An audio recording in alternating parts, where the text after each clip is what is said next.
Kisah sahabat Nabi Bara bin Malik. Bara bin Malik adalah seorang sahabat Ansar yang kurus dan bermata cekung. Ia masih saudara tua Anas bin Malik, sahabat sekaligus pelayan Nabi Shallallahu Alaihi Wasallam yang banyak meriwayatkan hadits-hadits Nabi Shallallahu Alaihi Wasallam. Bara bin Malik memiliki keberanian dan semangat juang sangat tinggi, kontras sekali dengan penampilan tubuhnya yang kurus kecil. Ia tidak takut kepada musuh apapun dan selalu merindukan untuk mati syahid. Karena itu ketika menjadi khalifah, Umar bin Khattab pernah menulis surat pada wakil-wakilnya untuk tidak menjadikan Bara sebagai komandan pasukan, dikhawatirkan ia akan membawa pasukannya kepada kemusnahan, walau memang mati syahid, karena semangat jihadnya yang terlalu tinggi. Pasukan yang dibentuk Khalifah Abu Bakar untuk menumpas pasukan Nabi palsu Musailamah al-Kadzab di Yamamah, pertama kali dipimpin oleh Ikrimah bin Abu Jahal, tetapi dapat dipukul mundur pasukan Musailamah. Pasukan kedua yang dipimpin oleh Khalid bin Walid juga sempat kocar-kacir, sebelum akhirnya Khalid merubah strategi dengan mengelompokkan pasukan sesuai kabilah dan golongannya. Bara diserai untuk memimpin kaum Ansar. Riwayat lainnya menyebutkan dipimpin oleh Sabit bin Qais bin Syammas, yang tidak lain masih pamannya sendiri. Atau bisa jadi, Bara sebagai komandannya dan Sabit sebagai pembawa panji dari kelompok Ansar.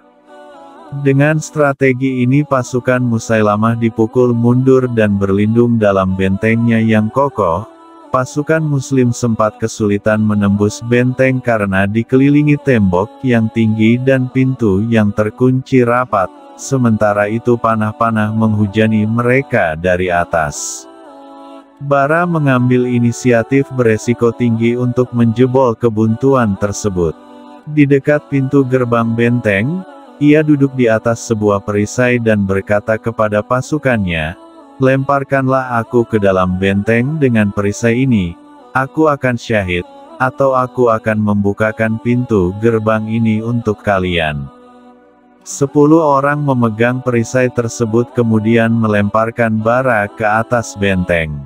Tubuhnya yang kurus kecil dengan mudah melampaui dinding benteng, dan dengan pedang terhunus ia jatuh di kumpulan pasukan musuh yang menjaga pintu gerbang.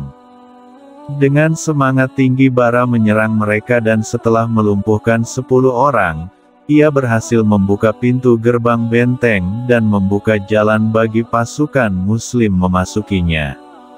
Akhirnya pasukan Musailamah dan Bani Hanifah dapat dikalahkan dan Nabi palsu itu terbunuh oleh tombak Wahsy bin Harb, tombak yang sama yang telah mengantarkan Hamzah kepada syahidnya di Perang Uhud. Sungguh suatu tebusan yang setimpal. Dalam pertempuran Yamamah ini, Bara berhasil membunuh seorang tokoh kepercayaan Musailamah yang dikenal sebagai Muhkam al-Yamamah, atau Kaldai Yamamah, seorang lelaki tinggi besar dengan pedang berwarna putih. Atau mungkin juga mereka dua orang yang berbeda, yang keduanya dibunuh oleh Bara. Ketika kembali ke kemahnya, Bara mengalami 80 lebih luka tusukan pedang dan anak panah. Namun dengan izin Allah luka-luka itu akhirnya sembuh dalam waktu 1 bulan. Semangat Bara untuk memperoleh syahid terus berkobar, karena itu pertempuran demi pertempuran diikutinya. Tibalah pertempuran melawan tentara Persia di Tustar di mana ia juga terjun di dalamnya. Pasukan Muslim berhasil memukul mundur pasukan Persia dan mengepung benteng kota Tustar, benteng pertahanan terakhir mereka. Pasukan Persia bertahan dengan mengulurkan rantai-rantai besi panas yang ujungnya diberi pengait untuk menghalau pengepungnya, layaknya sedang memancing ikan.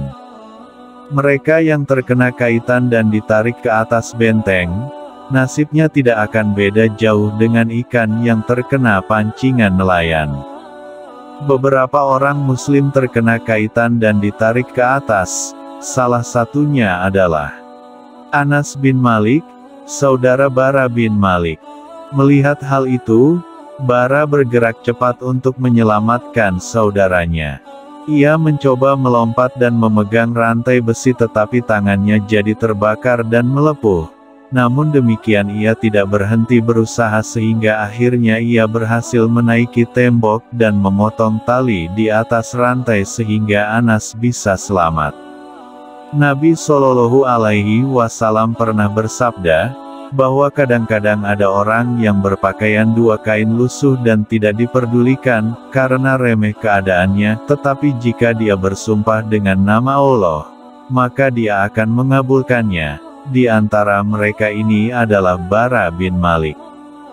Begitu kuatnya pertahanan benteng Tustar, kalau terus berlarut-larut seperti itu, bisa-bisa tentara Muslim akan kalah. Maka beberapa sahabat yang menjadi saksi akan sabda Nabi Shallallahu Alaihi Wasallam tersebut, segera meminta agar Bara berdoa dan bersumpah untuk kemenangan kaum muslimin. Bara memenuhi permintaan mereka ini. Ia berdoa, "Aku bersumpah kepadamu, wahai Robku, berikanlah tengkuk-tengkuk mereka kepada kami, dan pertemukanlah aku dengan nabimu." Usai berdoa, bersama beberapa pasukan muslim lainnya, ia berusaha menyerang dan merusak pintu gerbang benteng yang begitu kokoh. Dan dengan pertolongan Allah mereka bisa menjebol benteng pertahanan Tustar, kemudian menyerang dan memporak-porandakan pasukan Persia. Bara sendiri berhasil berhadapan dengan Marzaban As-Sari, seorang pembesar dan pahlawan Persia yang telah terkenal, dan akhirnya ia berhasil membunuhnya. Tetapi keadaan Bara sendiri juga terluka parah, dan seperti permintaan doanya, ia gugur sebagai syahid dalam pertempuran ini. Peristiwa ini terjadi di masa Khalifah Umar bin Khattab.